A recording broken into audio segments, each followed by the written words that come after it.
over the Utah Jazz. With that, we welcome in Chris Broussard. Broussard, you've said before Kyrie is the leader of this team. Did last night prove that he can keep the Nets afloat while KD is out? Well, Jenna, it certainly proved that he is woefully underrated by someone on this show. And I'm not talking about Kevin Wiles. All right, I knew it was a good night for the Nets when I didn't receive any texts from Nick Wright. He only texts me when things have gone awry in Brooklyn. I can promise you that. So, look, it's a lot of texts over the last couple weeks. Kyrie obviously was tremendous. 18 points in the first quarter to set the tone. And yes, he is the leader of this team. I don't say that as a slight to Kevin Durant, who's their best player.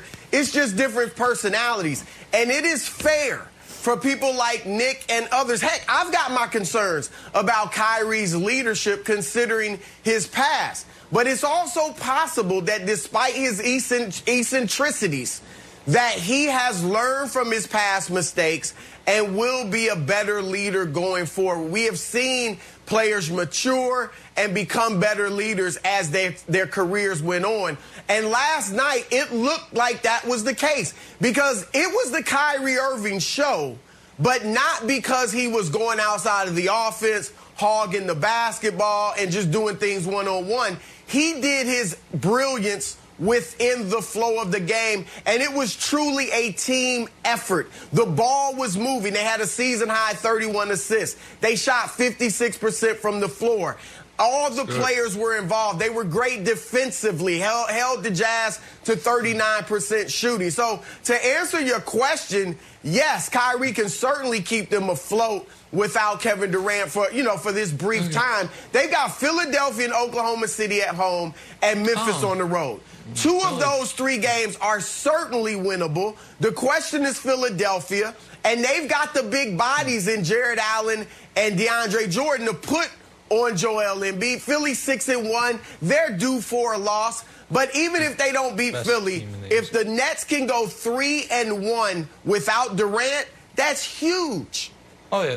That's a great win. That would be a win. No doubt about it. And listen, people think I'm going to get on here and find a way to bash the Nets. I'm not going to do that. That was a great win last night. Kyrie was excellent. With the win, they're now in position to be in that play-in tournament, so that's good for them. They're still the 9 seed, but hey, the 9 seed this year gets a chance for the playoffs, so that's important. Now, my concerns about the Nets, beginning of the year, I said they're going to be a terrible defensive team. Broussard, I think, after game 2, was like #1 defense in basketball. Well, now they're number 10, dropping like a stone. They'll continue to drop. When we talk next week, they'll be 15th or worse. They are opponents. Okay, but points. I'm just worried about how many points the other team's scoring. They're the dead last rebounding team in basketball, but who cares? That's an overrated stat too as well. I don't want to argue about the Nets. I want to argue about something you keep saying, Broussard, which is I need to move Kyrie Irving up. So show the tiers and just show them to where Kyrie is. He's not like on the bottom tier. He's just on the bottom tier we're going to show you. Tell me, who are the players? Hold on. Can we make Broussard do this? I don't want to make Brandon do this. Brandon hasn't boxed himself in the way Broussard has. I want Broussard, if we can, please. Broussard, who right now I have 21 players listed ahead of Kyrie Irving. Tell me the names of guys we are moving down. I want them because you can't just say move them up. We got to move people down. Jamal Murray and Donovan Mitchell, just to name 2. Ben Simmons. I mean, come on. Ben Simmons. You want me to keep going? Yeah, Ben Simmons. Yeah, Are please. you serious? He averaging 13 points a game.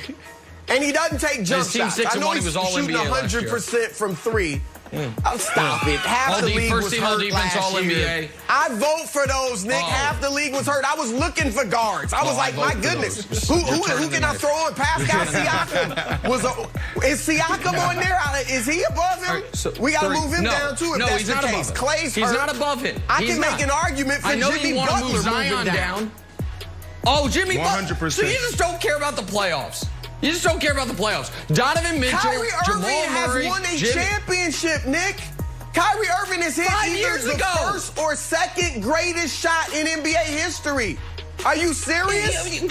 I mean, I just named 5 guys that he should be ahead of. I guess I should have Ray Allen I'll put him ahead of Paul George, I guess I'm snubbing Ray Allen. Paul George playing great this year. Okay, all right, so that's fine. All I right, know is when next time on the show, the tiers should be different. That's all I know. Okay.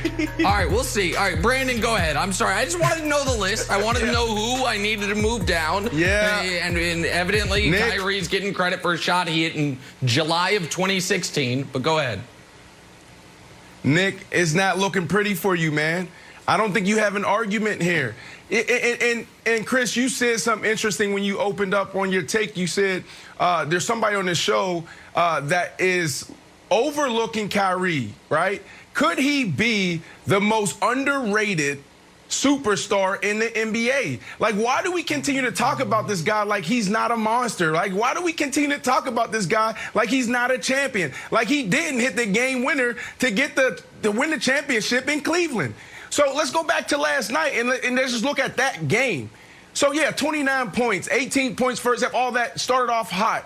But think about the efficiency, 63%. It wasn't like this dude was just throwing up crazy shots. He was doing it at an efficient level. And then you look at the season, 27 points, averaging 27 points in the career high, 50% from the floor. This dude is an absolute superstar. I agree with Chris Wilds and Nick that he should be moving up past a lot of those guys. Like, this is one of the best guys in the NBA when we talk about a skill set in basketball IQ, and I wonder if he is the most underrated player in the NBA today. Wow. Well, Dion Waiters is the most underrated player in the NBA. Should have a starting spot somewhere, but you got to make an argument that Kyrie's in there too. Get on Waiters Island. He's got a new chain. See, the DW chain's fantastic. Broussard, the other big story, Jared Allen. Oh, hey, Durant's out. You know, the cat's away, the mice will play. Why he's not paying attention? Boom. Let's get Jared Allen in the game. Let DeAndre Jordan play 9 minutes. Hey, how did Jared Allen do? I don't know. Catching dunks on a former defensive player of the year, blocking shots. Only 19 points, 18 rebounds. 5 of them were offensive board, which he leads the league in. 3 steals and 2 blocks. DeAndre Jordan started every game, Broussard. He's averaging 4 points, and he's 50th in rebounds. In Brooklyn right now, there are mob bosses, Broussard, who get treated less well than DeAndre Jordan, who get less deferential treatment than DeAndre Jordan gets. I think last night is a coaching malpractice. If this isn't the starting lineup and Jared Allen is in the starting lineup moving forward, I don't care if DeAndre Jordan, saves people's lives and you owe him his life. DeAndre Jordan should be on the bench, and that's okay. Do you agree? Wilds, I'm glad you brought this up because last night, starting Jared Allen showed me a few things. One, Steve Nash has the heart and the guts to coach the team the way he wants to. Because last year, all the talk was, KD and Kyrie, they want DeAndre Jordan starting. That's why, Atkinson was fired and all that stuff. So he goes ahead and starts the team that he wants to. So I like that. That shows me going forward, when he has to, he won't be afraid to, pull his weight, okay? Secondly, it shows that Nash understands egos and chemistry because he didn't just bench DeAndre Jordan. He benched the entire starting lineup outside of Kyrie Irving. Timothy Luwawu-Cabarrot comes off the bench. Who's the other starter? They benched the other starter as well. Joe Harris. Joe Harris. They benched Joe Harris. They started Bruce Brown. Yeah.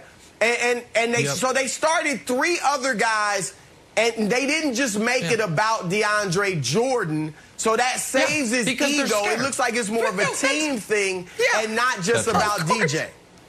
Yep, right. Which is why this is a problem. Because you got Jared Allen, who's a good player, DeAndre Jordan, who, with respect, and I'm anxious to say this in my house because my wife loves him so much, who isn't good anymore, and you can't just bench him for the better player because he's part of the big 3. Because DeAndre, Kyrie, and KD, one of these 3 is not like the other, all got together and were like, we're coming together, boys. So you gotta, and the reason Jared Allen got that opportunity was because DJ instantly got in foul trouble because he's not good anymore. The idea that because Nash had to do all these different machinations to put in the obviously better player who should have always been starting, that's not a good thing. But hey, listen, I do think the Nets are at least the second best 4-4 team in basketball. And I do think that if they were to get the Hawks in the play-in, they would I know they just lost the Hawks. I think they'd probably win that play-in tournament. I do think that. I wonder if DeAndre knows he's not good anymore. Gets back to the NFL now. Even more fallout from the Eagles' decision Sunday to pull Jalen